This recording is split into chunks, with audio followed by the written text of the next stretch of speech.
우리 아이들이 부른 찬양 가사가 뭐였는지 혹시 기억나십니까? 중심이를 예배 내려놓고 주님만 예배하기를 원한다고. 우리가 하나님 앞에 드리는 예배가 우리의 중심이 하나님을 제대로 바라보는 예배 되기를 축복합니다. 우리 찬양대도 오늘 그렇게 예배 드려야 된다. 정신 똑바로 차리고. 후한이 두렵지 않느냐, 이런 얘기 많이 들어보셨습니까? 후한이 두렵다는 말을 할 때가 우리가 있습니다. 특히 고대 역사를 보면 이 후한을 없애기 위해서 하는 것 중에 한 가지가 인적 청산입니다. 혹시나 저놈을 남겨놨다가 나중에 불행의 씨가 되어서 내 뒤통수를 치게 되지 않을까, 그래서 그 인적 청산을 통해서 후한을 없애는 작업을 하게 됩니다. 나중에 문제가 될 소지가 있는 것들의 싹을 잘라버리는 차원에서 아주 대대적인 수청을 하는 것, 후한을 없애는 것, 그렇게 볼 수 있습니다. 그런 후한을 없애는 작업들이 많이 나오는 데가 또 한 군데가 있습니다. 없앴다기보다는 후한을 많이 남겨놓은 것을 우리가 확인할 수 있는 곳이 있습니다. 어디냐? 바로 구약성경입니다. 구약성경을 창세기부터 잘 읽어보시면 끊임없이 하나님의 백성들은 후한을 남기고 삽니다. 하나님은 그 후한을 없애라고 말씀하시는데 우리는 주구장창 하여튼 끝까지, 처음부터 끝까지 후한을 계속해서 남기고 사는 것을 볼 수 있습니다. 구약 성경에서 눈여겨 잘 보시면 그 후한을 남긴 역사가 많이 나오는데 그 관계를 잘 살펴보면서 읽으셔야 돼요. 읽다 보면 뒤쪽에 우리 그 열왕기상 하나, 사무엘상 하나에 나오는 다른 나라들과의 전쟁에 나오는 그 수많은 족속들의 이름들이 사실은 이미 창세기 그리고 우리가 지금 보고 있는 사사기를 지나면서 이스라엘이 하나님 앞에서 제대로 다 정복하지 못한 땅들 때문에 결국 자기들을 찌르는 가시가 되어서 남은 그 미래의 고통이 되는 원인이 되는 그 족속들이랍니다. 오늘 우리가 읽은 본문의 말씀은 또 그 후한의 씨를 남겨두는 역사를 잘 보여주는 한 페이지가 됩니다. 실제 삶에서 목표를 성취하기 위해서도 후한을 잘 처리하고 살아야겠지만 단순하게 내가 삶을 살면서 성공하기 위해서, 손해보지 않기 위해서 그 정도 수준이 아니라 하나님께서 우리에게 요구하신 후한을 남기지 말아야 하는 그런 이유들, 그런 자리들이 있다고 하는 겁니다. 오늘 본문을 통해서 우리가 남기지 말아야 할 후한이 무엇인지 잘 확인하시고 후한 남기지 않는 삶이 되시기를 축복합니다. 우리가 지난주까지 유다와 시므온이 산지를 점령하는 장면을 우리가 봤습니다. 오늘부터는 그 산지에서 남방에 있는 평지로 그들이 정복하는 땅이 확장돼가는 장면이 쭉 등장을 합니다. 지난주에 우리가 보았던 것처럼 갈렙의 딸 악사와 온니엘이 그 드빌이라는 성을 쳐서 빼앗고 그것과 함께 윗셈과 아랫셈을 아빠한테 악사가 달라고 해서 선물로 받았잖아요. 거기에서부터 새로운 역사가, 평지의 역사가 또 쓰여지게 됩니다. 그리고 그 남방 땅에서 첫 번째 소개하는 사람이 나오는데 우리가 옛날에 출애굽기에서 봤던 모세의 장인이 등장을 합니다. 16절에 보면 이렇게 쓰고 있죠. 한번 16절 같이 보겠습니다. 16절입니다. 모세의 장인은 겐 사람이라 그의 자손이 유다 자손과 함께 종려나무 성읍에서 올라가서 아람 남방의 유다 황무지에 이르러 그 백성 중에 거주하니라. 아멘. 이 모세의 장인이라고 하는 사람은 이름이 호밥이라고 불렀습니다. 호밥. 근데 이 호밥이라고 하는 그 장인의 족속이 겐 족속이었는데 이 겐 족속은 유다 족속과 함께 초원지역, 유다는 맨 남쪽이었거든요. 근데 남쪽으로 내려가면 내려갈수록 뭐만 있는가? 황무지만 있어요. 광야만 있어요. 근데 진짜 광야가 시작되기 바로 끝에 그 초원 지역과 맞닿는 지역쯤에 이 겐 족속이 자기들의 그 족속이 살 터전을 거기에 마련하게 됩니다. 그곳에서 유다 족속과 잘 섞여서 사는데 이 겐 족속은 사사기에서도 그렇고 나중에 뒷부분에 사사들을 도와서 이스라엘을 세워가는 역할을 하는 부분으로 등장을 하게 됩니다. 그리고 유다는 시므온과 함께 가나안 족속을 하나씩 처리해 가기 시작하는데 17절에 보면 이렇게 싸우는 장면이 나옵니다. 한 번 더 보겠습니다. 17절 함께 읽습니다. 유다가 그의 형제 시므온과 함께 가서 스밧에 거주하는 가나안 족속을 쳐서 그곳을 진멸하였으므로 그 성읍의 이름을 호르마라 하니라. 아멘. 여러분 17절에 보니까 이 유다와 시므온이 협동작전을 펼쳐서 가나안 족속, 스밧 지역에 사는 가나안 족속을 진멸했다고 나옵니다. 오늘 우리가 본문에 여러분들이 오늘 성경을 읽으면서 어떤 마음이 들었는지 모르겠습니다. 성경을 읽으니까 다 쫓아내지 못하였다 이 말이 나올 때마다 약간 가슴이 좀 답답하지 않으셨습니까? 안 답답했습니까? 예, 저는 설교 준비할 때도 답답했지만 여러분하고 같이 있는데도 그 얘기가 나올 때마다 가슴 여기가 찌릿 답답한 게 느껴졌습니다. 너무 쫓아내지 못했다는 말이 많이 나오지 않습니까? 8번 정도 나옵니다. 매 싸움이 있을 때마다 쫓아내지 못하였으니 계속해서 등장합니다. 그런데 우리가 방금 읽었던 17절에는 그 족속을 어떻게 했다고요? 그곳을 진멸하였습니다. 진멸이라고 하는 단어는 완벽하게 파괴시켰다 그 말이에요. 하나도 남기지 않고 싹 다 죽였다 그 말이에요. 이게 히브리어로 보면 하람이라고 하는 단어였습니다. 하람 이렇게 있습니다. 하람 한번 제 따라해 보실까요? 시작. 하람. 잘하시네. 여러분들 훌륭하신데 히브리어를 이렇게 잘하시나요? 다시 한번 더 시작. 하람. 이게 뭐냐면 성전입니다. 성전.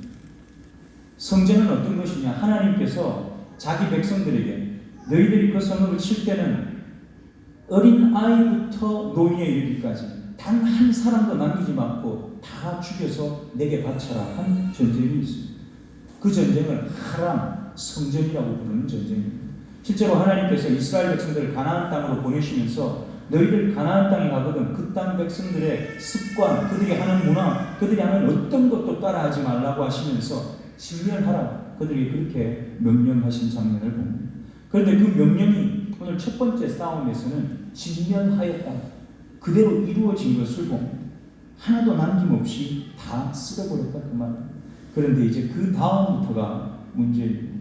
18절하고 19절 우리 두 절 한번 같이 보겠습니다. 18절과 19절 두 절입니다. 유다가 또 가사 및 그 지역과 아스글론 및 그 지역과 에그론 및 그 지역을 점령하였고 여호와께서 유다와 함께 계셨으므로 그가 산지 주민을 쫓아내었으나 골짜기의 주민들은 혈병거가 있으므로 그들을 쫓아내지 못하였으며. 여러분 이 구절을 읽고 이상하지 않으십니까? 전 이상하더구만. 왜 이상하냐? 잘 보세요. 18절 시작, 19절 시작하는 부분에 누가 유다와 함께 계셨으므로라고 합니까? 여호와께서 유다와 함께 계셨으므로. 유다가 산지에 있는 주민을 쫓아냈습니까? 못 쫓아냈습니까? 쫓아냈잖아요. 보이십니까? 산지 주민을 쫓아내었으나 그러나 그렇죠? 그 다음에 골짜기의 주민들은 어떻게 됐습니까? 못 쫓아냈죠. 그러면 하나님은 철병거보다 약한 분입니까? 여러분들은 이걸 어떻게 읽으십니까? 이 속에는 중요한 한 가지 우리가 신앙생활하는 원리가 들어있습니다. 잘 보십시오. 우리는 다 예수 믿는 사람 맞습니까? 아닙니까? 맞습니까? 아닙니까? 너희들은 예수 믿는 학생들이 맞느냐? 대답이 없네. 그대들은 예수 믿는 학생들이 맞는가? 아멘 해야지. 맞습니까? 안 맞습니까? 어른들은 하지 말고 너가 대답해야지. 그대들은 예수 믿는 학생들이 맞습니까? 아닙니까? 그래 맞지. 왜 그렇게 자신이 없어?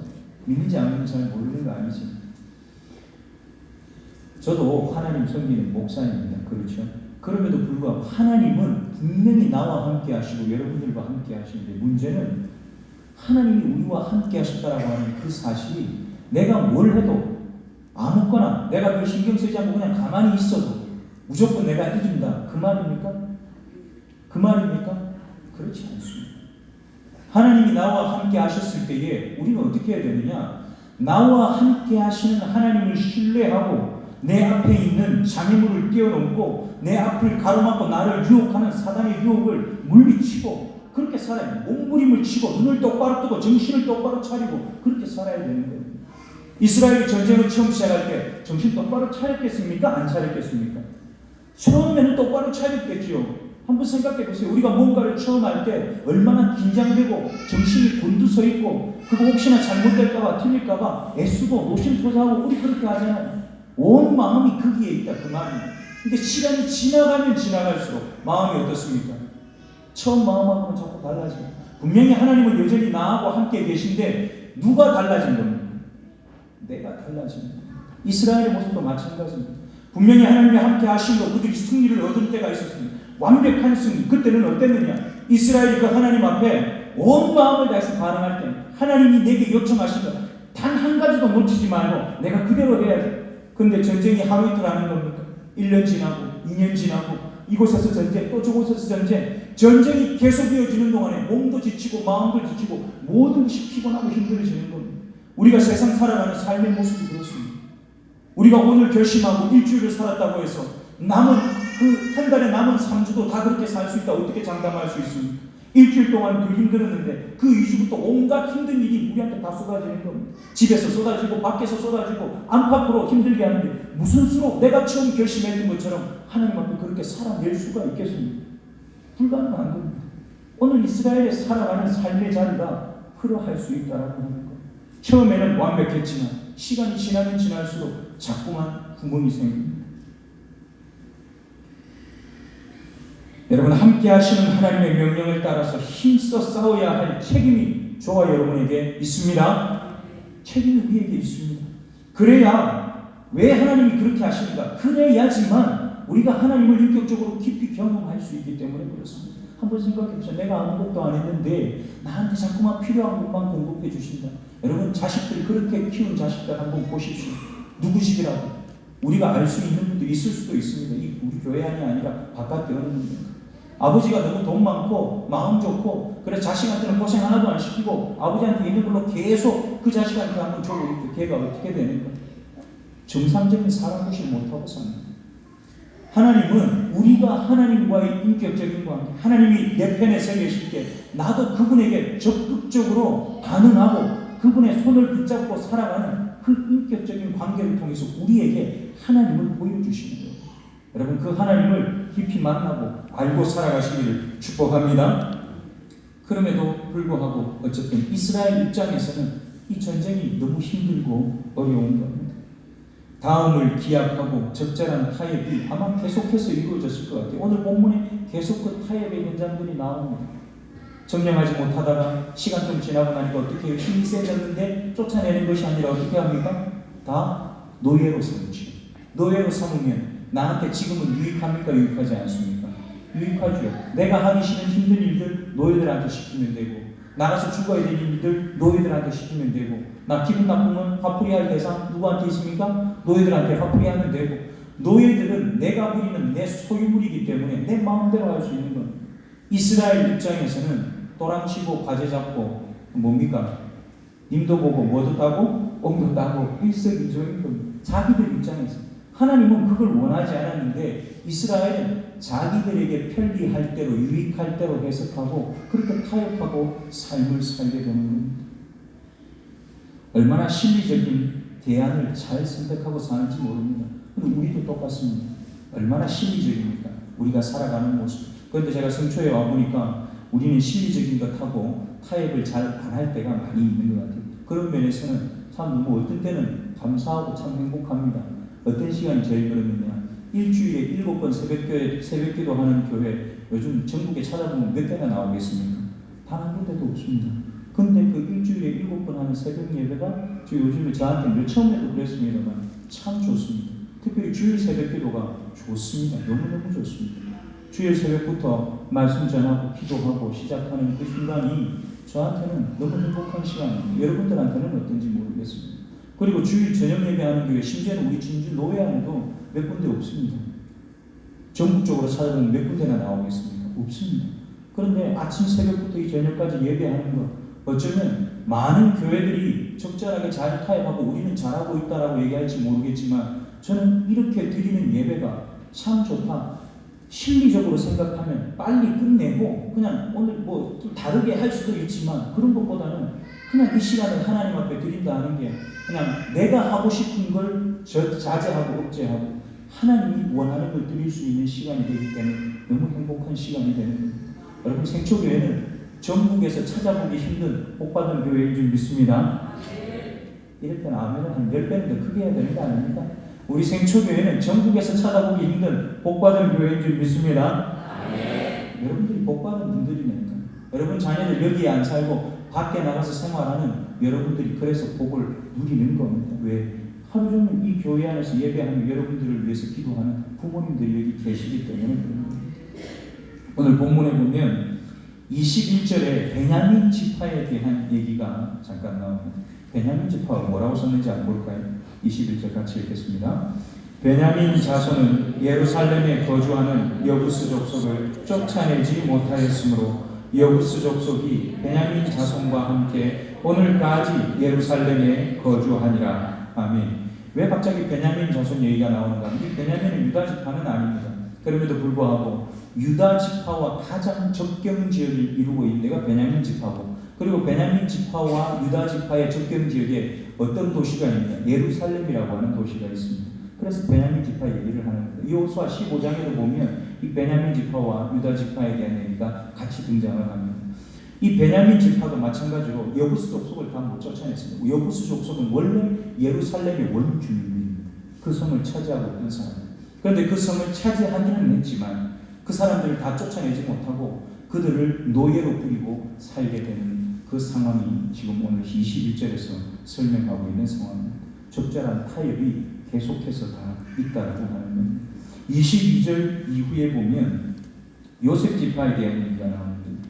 계속해서 후환을 남기는데 이 요셉 가문에 대한 얘기 22절부터 26절까지를 보면 후환을 남겼다라는 부분이 안 나옵니다. 왜냐하면 이건 요셉 가문. 여러분, 요셉 가문이라 하면 요셉의 아들 누구 있습니까? 누구하고 누가 있습니까? 장남이 뭡니까? 므낫세. 그렇죠. 그럼 둘째가 누굽니까? 에브라임이잖아요. 근데 그 므낫세와 에브라임에 대한 얘기가 27절 위에 보면 나옵니다. 그러나 에브라임, 이 요셉 가족도 므낫세와 에브라임도 처음 시작할 때는 그냥 제법 괜찮게 시작을 했습니다. 그들의 시작을 보면 여리고 정복 때의 장면이 생각이 납니다. 여리고 정복할 때 누가 그 여리고 성에 왔던 그 첩자들을 살려보내줬습니까? 여자 이름 뭡니까? 기생 라합이잖아요. 라합이 살려보내줬거든요. 그래서 여리고 성을 정복할 때 누구 집만 살려줬습니까? 라합 집만 살려줬습니다. 근데 오늘 이 본문에 베델을 점령하는 장면도 마찬가지입니다.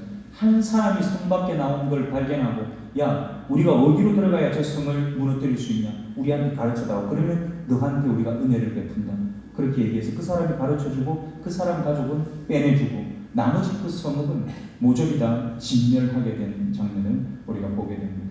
그리고 그 빠져나온 사람들이 헷 사람들이 살고 있는 지역에 가서 루스라고 하는 성을 만들고 살게 됩니다. 여러분, 헷 족속 중에 우리가 제일 잘 아는 장수가 한 명 있는데 누구 생각나는 분 없습니까? 없습니다. 헷 족속 중에 다윗 밑에 있었던 맹장이 한 명 있습니다. 누굴까요? 그렇죠. 우리아입니다. 우리아는 헷 사람입니다. 다 연관이 있다는 거죠. 하나님 앞에 은혜를 입은 사람이 뒤에도 그 은혜 안에서 살게 됩니다. 그런데 노예로 부리고 고통을 준 사람들은 결코 은혜 안으로 들어오지 않고 나중에 언젠가는 다시 일어서서 뒤집어서 고통을 주고 아픔을 주는 가시가 된다고 합니다.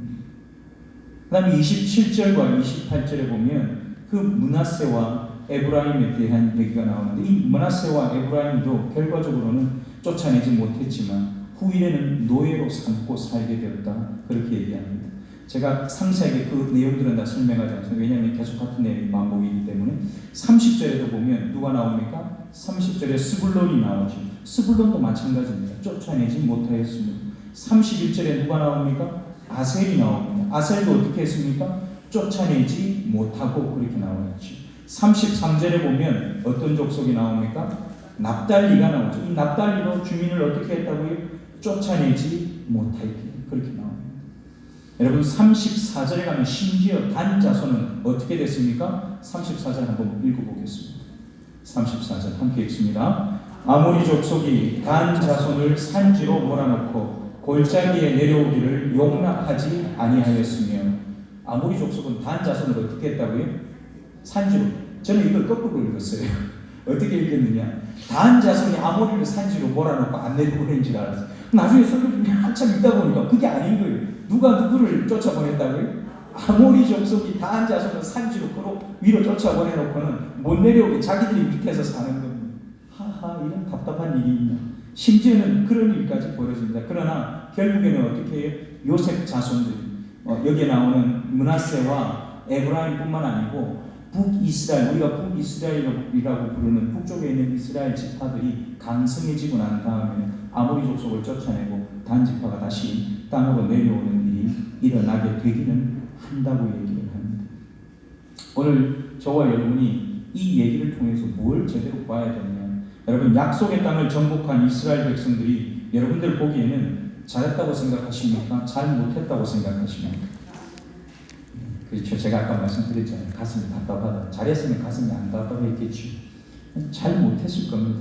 그러나 이스라엘이 여러 가지 상황 때문에 타협하게 되고 포기한 부분들이 지금은 아니지만 분명히 나중에 시간이 지나고 나면 자기들을 지르는 가시가 될 거라 제가 말씀을 드렸습니다.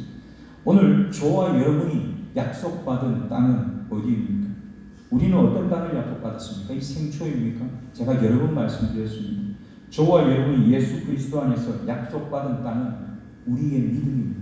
믿음의 땅. 믿음은 공동체로 존재하지 않습니다. 무슨 말인지 아시겠습니까? 여러분 한 분 한 분에게 하나님이 믿음으로 준 것은 이렇게 뭉뚱그려서 저 사람이 믿음이 있으니까 나도 있겠지가 절대로 그렇게 되지 않는 겁니다. 믿음은 여러분 각자가 가지게 되는 겁니다. 여러분 한 사람 한 사람이 하나님 앞에 있는 믿음의 땅들이라 하는 겁니다. 여러분 각 사람 안에 존재하시는 그 성령 하나님, 그분을 신뢰하고 살아가시기를 축복합니다. 그렇다면 우리 한 사람 한 사람은 하나님께서 약속하신 땅, 믿음의 땅이 되는 겁니다. 저와 여러분이 예수 그리스도를 통해서 받은 나라고 하는 약속의 땅은 하나님의 명령대로 하렘, 진멸하라고 하신 그 성전을 잘 치르고 있는 중입니까? 우리는 우리가 받은 약속의 땅, 나 자신을 점령해야 되는데 내가 나 자신을 점령하는 게 아니라 하나님 말씀으로 그분이 내게 주신 믿음으로 이 믿음의 땅을 약속해 주신 나라고 하는 땅을 내가 점령하고 살아야 되는 겁니다. 그런데 참 아이러니한 것이 이스라엘도 마찬가지였습니다. 그 가나안 땅에 우상 섬기고 그들이 원하지 않는 문화를 갖고 사는 사람들 이스라엘이 만들었습니까? 이스라엘이 만들었습니까? 아닙니다. 이스라엘이 만들지 않았습니다. 이스라엘은 약속한 땅이라서 와 하나님 우리한테 주신 땅이라고 와 보니까 그 땅이 어떤 땅입니까? 더럽고 추악한 땅입니다. 와 보니까 그 땅에는 우상이 버글버글합니다. 와 보니까 그 땅에는 우리가 따르지 말아야 될 문화가 이미 창궐하고 있습니다. 저와 여러분은 어떻습니까? 우리가 이 땅을 살면서 하나님께서 우리에게 주신 것들, 우리 좋은 것만 다 갖고 있습니까? 물론 하나님이 처음에 우리에게 좋은 걸 주셨을 겁니다. 그런데 이상하게 하나님이 분명히 좋은 걸 주셨는데 지금 우리를 한번 돌아보면 하나님이 기뻐하지 않는 습관, 태도, 자세, 생각, 은혜, 우리가 정복해야 될 그 책임 있는 자리가 얼마나 많이 있습니까? 그런데 우리 마음은 어떻습니까? 그냥 뭐 생긴 대로 살아야지. 여러분 그렇게 살고 있지 않습니까? 뭐 좀 해보다가 힘들어지면 나도 너무 힘든데 뭐 어쩌라고 나보고 적당히 타협하면서 이만하면 됐지. 우리 그렇게 살고 있지는 않습니다. 여러분 후한을 남기면 완전하게 정복했던 것들까지도 함께 흔들리는 날이 반드시 옵니다. 분명히 이거는 내가 다 잘했다고 생각했는데 내가 완전하게 쫓아내지 못한 내 안에 남아있는 더럽고 하나님 더러운 냄새나는 습관들 때문에 오히려 완전했던 것까지 같이 흔들리는 그런 날이 반드시 오게 된다고 하는 겁니다. 여러분 내가 충만하지 못할 때 말씀으로 성령으로 기도로 충만하지 못할 때가 그 흔들리는 때입니다. 내 의지와 계획이 자꾸 실패로 돌아가더라도 새롭게 작정하고 성령의 도우심을 구하며 하나님께서 기뻐하지 않는 태도, 습관, 내 생각, 은행을 뒤집어 엎고 새롭게 하시고 바꾸고 살아가시기를 축복합니다. 여러분 살다 보면 내가 원하지 않는 잘못된 습관 장착하게 되는 게 그게 인생 아닙니까? 한번 생각해 보면 내가 원하지 않는 환경에 어쩌면 우리는 다 태어났을지도 모릅니다. 그렇지 않습니까? 여러분 부모를 여러분이 선택해서 태어나신 분이 있습니까? 만약에 우리 아버지가 저분이 아니고 우리 어머니가 저분이 아니고 딴 분이었다면 물론 좀 달랐을 수도 있습니다. 여러분들에게도 그런 상황들이 있을 수 있습니다. 지금 내가 살고 있는 삶의 상황이 이런 곳이 아니라 조금 더 어떤 다른 곳이 뭔가 좋은 것을 더 많이 공부받을 수 있는 곳이었다라고 한다면 여러분 그런 생각들 얼마든지 가능할 겁니다. 내가 타고난 원래 성품과 성질 들어온 거 원래 타고난 걸 그거 어떻게 합니까? 남들보다 깐깐하고 예민하고 그거 내가 일부러 그렇게 만든 게 아니거든요. 그거 하나님께서 내게 그런 약한 그릇으로 태어나게 한 사람들이 있다 그 말이에요. 성품도 마찬가지고 자질도 마찬가지입니다. 내가 선택해서 나한테 이거는 내 거 저거는 네 거 이렇게 우리가 아무도 그렇게 한 적이 없잖아요. 태어나 보니까 그게 다 내 거가 되어 있는 겁니다. 여러분 내 의지와 상관없이 내 것이 되어버린 수많은 그 악순환의 찌꺼기들이 분명히 우리에게는 존재합니다. 아까 이스라엘의 상황하고 똑같은 거죠. 그런데 하나님은 우리에게 뭘 요구하시느냐? 그걸 뒤집어 엎고 넘어서고 이겨내라는 겁니다. 그냥 나 혼자 힘으로만이 아니라 누가 도우신다고요? 성령께서 도우신다. 너희들도 이겨내야 될 게 많지 않나? 학생으로서 공부하는데 방해되는 것들이 무지무지하게 많지 않나? 그렇지? 휴대폰 좀 그만 봤으면 좋겠는데 왜 이렇게 재밌는 게 휴대폰에 많이 들었는지. 응? 게임도 재밌고 뭐 보는 것도 재밌고 수없이 많은 재밌는 것들이 너무 많아서 그거 제대로 정리를 못할 때가 있다. 결국 그런 습관들이 우리를 망친다는 거예요. 그 많은 약점과 부족함 하나님께서 다 알고 계십니다. 그런데 하나님은요 우리를 보고 우리가 가진 그 부족함과 약점을 가졌다고 그걸 우리를 탓하지 않으십니다. 하나님이 탓하는 것은 그 부족함과 약함을 탓하는 것이 아니라 왜 그걸 내가 돕겠다고 하는데 내 도움을 요구하지 않고 왜 이겨서려고 그걸 넘어서려고 왜 애쓰지 않느냐라는 겁니다.